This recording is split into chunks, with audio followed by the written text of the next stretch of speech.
But by Hippolyte's time they had shifted their focus south to the slave coast.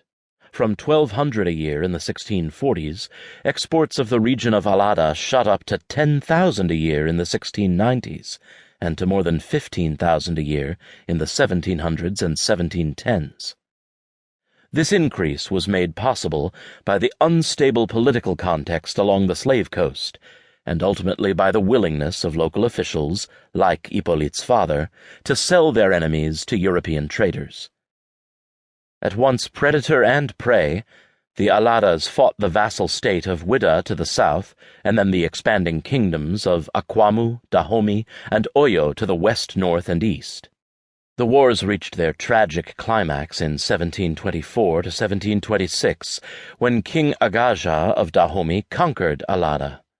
The Dahomey king's pacification of Allada and its successor states, and then his further expansion to Ouida and the coast, lasted until 1740, at which point Agaja died and his people became embroiled in a succession war of their own.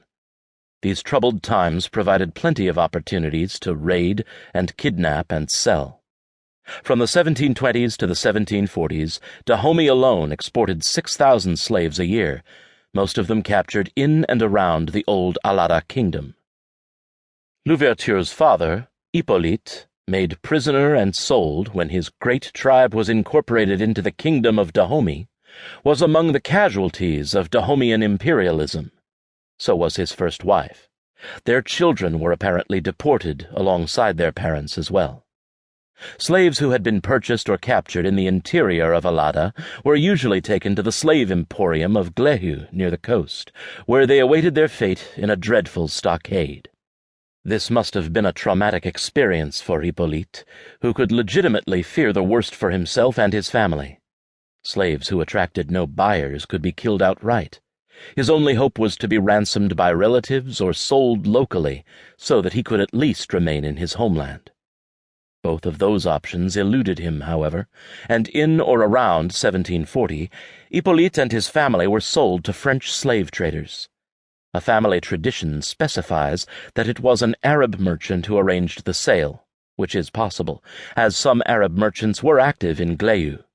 The main currency in Western Africa was the cowrie, a type of seashell from the Maldives. Hippolyte's life was worth 300 pounds of those. Because Glehu is located 3 miles inland, Hippolyte and his family were then taken across a lagoon to a sandbar, where they were stripped of their clothes, branded, and handed over to their European buyers. Louverture's father, whose tattoos and scarifications were a sign of pride because they indicated his rank as an Allada aristocrat, now bore a shameful mark of his servile status on his burning skin. So did his wife and crying children. They were led onto a shallop, which battled the frightful surf all the way to a European ship waiting offshore. In time, this ship would ferry the hapless family to some unknown destination. It probably took several months for the ship to fill up with enough captives to make the trip. Meanwhile, the white sailors, who had no immunity against African fevers, would have fretted about the delays. But the delays gave Hippolyte some time to familiarize himself with the floating prison that had become his home. Women and children were probably few on his ship, because 2/3 of all the slaves bought by French slavers were adult men, and probably more so in a war zone like the Slave Coast. French slaving records rarely mention the names of individual slaves, so we cannot know definitively on which ship Hippolyte and his family embarked. But the ship was probably outfitted in Nantes, which was the main slave-trading port in France, or Le Havre, where the French planters who eventually bought Louverture's father had a business partner.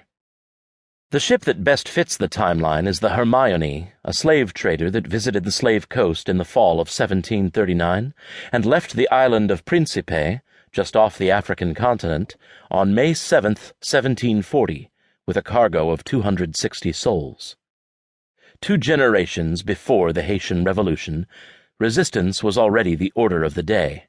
No fewer than 37 crewmen were on the Hermione to guard against a slave revolt, a distinct possibility, since revolts broke out on 150 of the 3,300 slaving expeditions launched from France.